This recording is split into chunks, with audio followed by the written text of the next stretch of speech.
কাটতে কাটতে আমি আসলে রুম থেকে বের হয়েছি, সেটাই আমি দেখিয়ে দিয়েছি উইথাউট ইনভেস্টমেন্টে আমি এবং আমার উদ্যোক্তা কিভাবে একটি বিজনেস দাঁড় করাচ্ছে। আমাদের সাথে অন্তত 500 উদ্যোক্তা পরোক্ষভাবে কাজ করছে।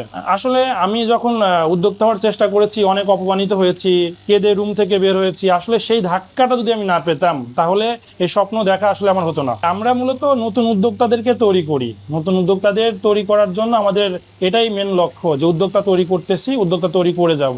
অথবা চাকরিজীবী অথবা স্টুডেন্ট, তারা চাইলেই একজন উদ্যোক্তা হতে পারে, আমাদের কাছে আসতে হবে তাদেরকে। আমরা তাদেরকে নিয়েই কাজ করব, যারা আসলে স্বপ্ন দেখে, তার স্বপ্নটা আমাদের সাথে শেয়ার করতে হবে। তাহলে আসলে অনলাইনে কি করতে চাই, যদি একটি ক্লোথিং ব্র্যান্ড দাঁড় করাইতে চাই, আমরা তার ক্লোথিং ব্র্যান্ড দাঁড় করিয়ে দিব উইথাউট ইনভেস্টমেন্টে। এরকম অনেক স্বপ্নবাজদের নিয়ে আমরা কাজ করছি, নিজেও স্বপ্নবাজ।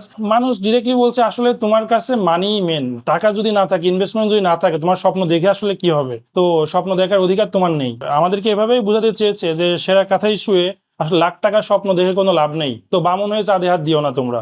তো এই ধরনের কোনো কিছু একটা আমাদেরকে বোঝানোর চেষ্টা করেছে। আসলে আমরা যে ফ্যাক্টরিগুলোতে গিয়েছি, যখন আমাদের ইনভেস্টমেন্ট সাপোর্টিভ ছিল না, এনাফ পরিমাণ ছিল না, নিজেও উদ্যোক্তা হব প্ল্যান করলাম, তখন আসলে অনেকের কাছে যাই। তো তাদের কাছ থেকে আমরা ইনভেস্টমেন্টের জন্য সাপোর্ট চাই। কেমন ইনভেস্টমেন্ট? যে আমাদের প্রোডাক্টটা ম্যানুফ্যাকচারিং করে দিবে, সেল করে টাকা দিব। তো যখন এইগুলো কথা শোনাইলাম, আমাদেরকে অলরেডি তারা প্রোডাক্টও ইন্টারেস্ট হলো, প্রোডাক্ট আমাদের দেওয়া শুরু করলো। কিন্তু আলটিমেটলি যে প্রোডাক্টটা আমাদেরকে দিল, সেই প্রোডাক্টটা not good, low quality product দিছে। আলটিমেটলি আমি সেলস করতে পারি নাই। পরে প্রত্যেকটা দায়ভার আমার উপর এসে পড়ছে। মিটিং রুমে চেয়ারম্যান স্যার, ডিরেক্টর স্যার আমাকে ব্লেম করে যাচ্ছে, বকাবাজি করছে, গালিগালাজ করছে।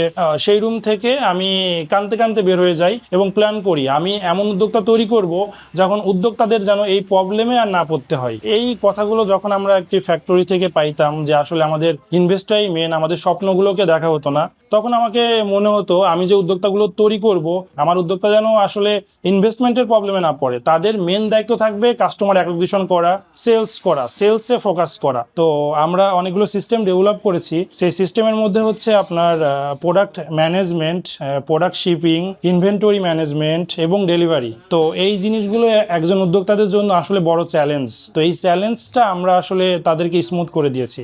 সেটার জন্য আমরা চালু করলাম print on demand. Print on demand সিস্টেমটা এমন, আপনার আগে থেকেই কোনো কিছু প্রিন্ট করে রাখা লাগে না। কাস্টমার যখন যেই ডিজাইনটা পছন্দ করে, মূলত সেটাই আমরা সলিড টি শার্টে বসিয়ে দিই। ফার্স্টে আমরা রিটেল বিজনেস ছিল আমাদের, আমরা রিটেল করতাম, ডিরেক্টলি কাস্টমারের সাথে ডিল করতাম।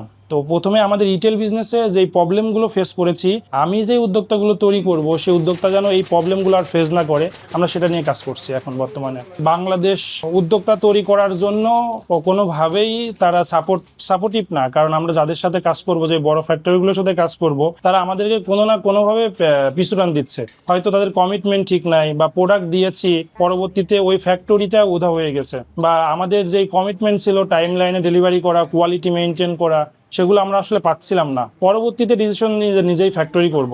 বাড়ি থেকে নিয়ে আর কি 50,000 টাকা দামের একটি প্রিন্টিং মেশিন দিয়ে শুরু করি। প্রথম 200 স্কোয়ার ফিট ফ্যাক্টরির কাপড় বিক্রি করে আজকে তিলে তিলে আমি এটা দাঁড় করিয়েছি, এই মেশিন দাঁড় করিয়েছি, এই ফ্যাক্টরি দাঁড় করিয়েছি এবং 500 স্কোয়ার ফিটে রূপান্তর করেছি।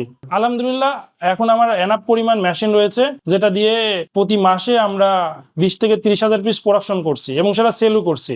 কোয়ালিটির উপর কনসার্ন থাকতো আমাদের। কোয়ালিটি প্রথম থেকে আমরা এটা মেনটেন করতাম। এটা জিএসএম কোয়ালিটি, ফেব্রিক কোয়ালিফিকেশন, প্রতিটা জিনিস আমরা খুবই নিপুণভাবে কাজ করে থাকি। আমাদের সুইং কোয়ালিটি, তো কোথাও ছাড় দিই না মূলত আমাদের কোয়ালিটিতে।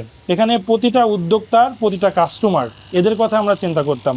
একটা উদ্যোক্তা নট অনলি উদ্যোক্তা, তার প্রত্যেকটা কাস্টমারের কথা আমরা চিন্তা করেছি, তাদের কমিটমেন্টগুলো রাখার চেষ্টা করেছি। তো এই জন্য দেখা যাচ্ছে আমাদের টিম খাওয়া ভুলে গেছে, ঘুমানো ভুলে গেছে, শুধু কাজ আর কাজ। আমরা এমন তো মাস পার করেছি, পুরো মাসে আমরা কোনো সাপ্তাহিক ছুটি কাটাই নাই।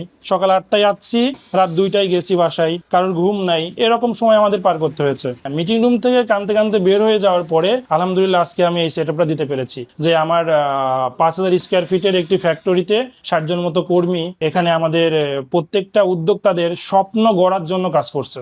আমাদের একই ছাদের নিচে আমাদের কাটিং হচ্ছে, কাটিং টেবিলে। দেন কাটিং থেকে সুইংয়ে কাজ করছে, কাটিংয়ে কাজ করছে 10 জন ছেলে পেলে, সুইংয়ে কাজ করছে 20 জন ছেলে পেলে। দেন সুইং শেষে এই প্রোডাক্টটা যখন ম্যানুফ্যাকচারিং হয়, সেটা চলে যায় প্রিন্টিংয়ে। প্রিন্ট মানে একজন উদ্যোক্তার স্বপ্ন, একজন ডিজাইনার যখন একটি স্বপ্ন দেখে বাস্তবে রূপদান করার জন্য। তো আমরা এই প্রিন্টটা করেছি স্পেসিফিক কোনো উদ্যোক্তার বা স্পেসিফিক কোনো ডিজাইনারের ডিজাইনটা আমরা এখানে ফুটে তুলেছি। এটাই হচ্ছে আমাদের এক্সপার্টাইজ, এটাই হচ্ছে আমাদের ইউনিক, যে আমরা শুধু প্রোডাক্ট সেল করি না, একজন উদ্যোক্তাদের যা স্বপ্নটাকেই আমরা প্রিন্ট করি। যে প্রিন্টিংটা আসলে অন্য ফ্যাক্টরিতে যাবেন, আপনাকে এক পিসের জন্য, এক পিসের জন্য সিঙ্গেল ডিজাইন আপনাকে প্রিন্ট করে দিবে না, কিন্তু আমরা কি করি, এক পিসের জন্য সিঙ্গেল প্রিন্ট করে থাকি, এক পিস ডিজাইনের জন্য, যেটা শুধুমাত্র আমাদের কাছেই সম্ভব।